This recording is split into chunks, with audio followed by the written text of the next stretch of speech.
What's going on, guys? My name's Spence, And I'm Mitch.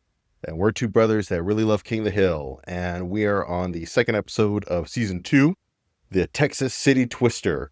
And yeah, this one is a Luann-focused episode, and in my opinion, Luann-focused episodes tend to be pretty hit or miss. They're either some of the greatest ones in the King of the Hill anthology, or they're meh. And I think this one's kind of meh. Spoiler alert.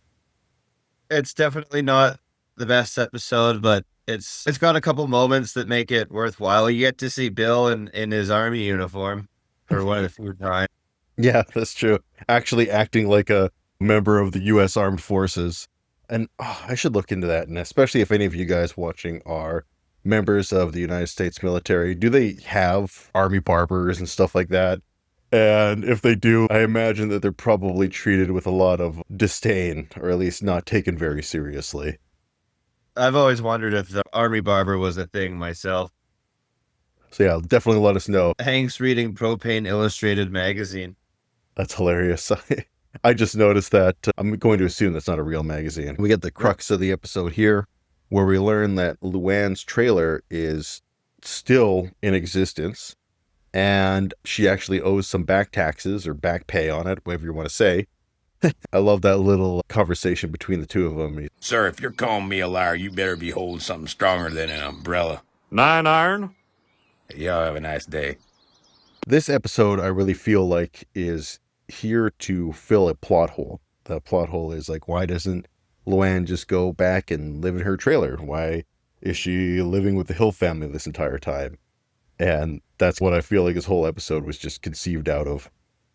Yeah, I think you're probably right. This is a pretty good scene here where Hank's putting a wench on his truck and all his buddies gather around. And Dale talks about wenching the pyramids. Do you get up to any interesting projects? I built a platform bed. I welded it. Nice. Yeah, Did you have all the sounds- neighbors come in and check in what the hell was happening? No, not this time. One thing that's actually different between you and I is that while we grew up in the great province of British Columbia, I live now next door. And you've never seen a tornado, I'm assuming, unless you have in some of your business trips down to the States and stuff like that. But here in Alberta, I've actually seen a tornado. Really? No, I've not seen a tornado. Yeah, thankfully it was far away, but I think it was either 2017 or 2018. We had a couple tornadoes that were manifesting in the nearby area, and we got to see what it looked like from a distance. And then, of course, people uploaded pictures of what it looked like up close.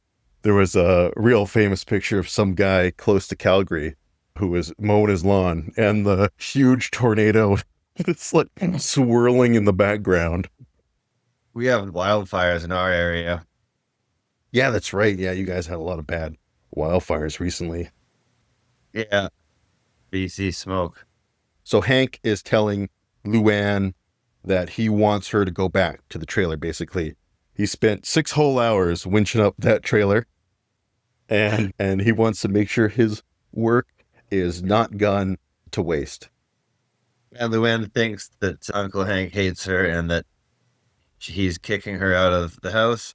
And she's not exactly wrong. Yeah, I don't think Hank hates Luann, and we definitely see that in this episode, but he kind of sees her as a burden, and I can get that, right? Imagine if Silky brought over one of her friends / nieces to come and live in your house indefinitely. It's happened, but it only lasted for a month. In this circumstance, there's no end date to when Luann No, is that would supposed to leave. make things pretty tense for us. It would. Luann breaks out the waterworks. I would try and walk the other way as fast as I can. That's more of a Hank reaction. Definitely. I love Hank Go ahead. roundabout way of telling Peggy to go to hell. Well, speaking of hell, if I wasn't so in control of my emotions, I might be inclined to say that's the sort of place you should consider making a visit towards.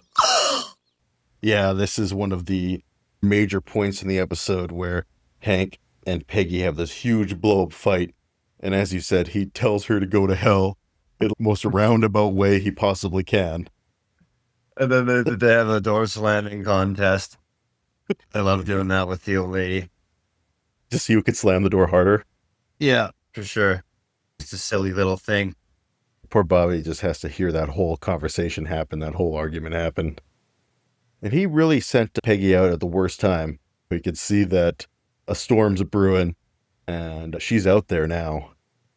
For such a guy who's so sensible and pragmatic to send his wife out and not be able to see this ahead at all. Yeah. It's a pretty uninspired episode. Bill is all suited up. I can't believe he's a sergeant. He's not exactly leadership material.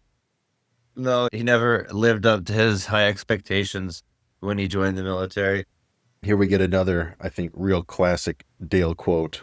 This tornado's already classified at level 2 on the Fujisaki scale. A storm that strong will send an egg through a barn door. 2 barn doors if one of them's open. Then, of course, we have Humpty's Revenge, where at a level 3, it'll send an egg through a brick wall. And then Bobby takes the egg just to test his theory. Luann goes home to her trailer. Just And it's- shattered memories. Yeah, just painful scars everywhere. And they didn't even bother to clean it up. Like, come on, Hank. If you want her to move into this trailer, Enough. at least clean up the space for her. I hadn't even thought of that. That's pretty un-Hank-like, for sure. Oh, we forgot about one of my favorite lines in this episode where Peggy is like, I surely am not unfond of you, Peggy. I tell you what. What kind of marriage proposal is that? Sure am fond of you, Peg. what's happening here? Is Hank's truck dying? Yeah, he says Oh. he has a new fuel filter. Oh, yeah, that's right. Yeah. This is actually a funny scene here where he goes to Megalomart and can't get a single fuel filter. But it doesn't goddamn fuel filters. That's equivalent to The Simpsons 45-gallon drum of nutmeg. This reminds me of the old COVID times when we had the whole empty shelves and people fighting over toilet paper and shit like that. Putting toilet paper on Marketplace for like $300 Insane. was hilarious. She can't sell him the fuel filters because it's already opened and he only wants one. And then, of course, the whole crowd behind him doesn't even know what a fuel filter is, but they know that they want it. Then they know that Hank's buying them all. Fuck, man. When it comes to disaster scenarios, we just turn into animals. Yeah, we go back to our primal instincts, animalistic instincts. I also enjoy this scene where we have all of the army guys just sitting there poking the barrel Yeah, of I poison know. and not doing anything. That's yeah, I made note of that. Also very relatable. Bill finally gets to flex his muscle a little bit.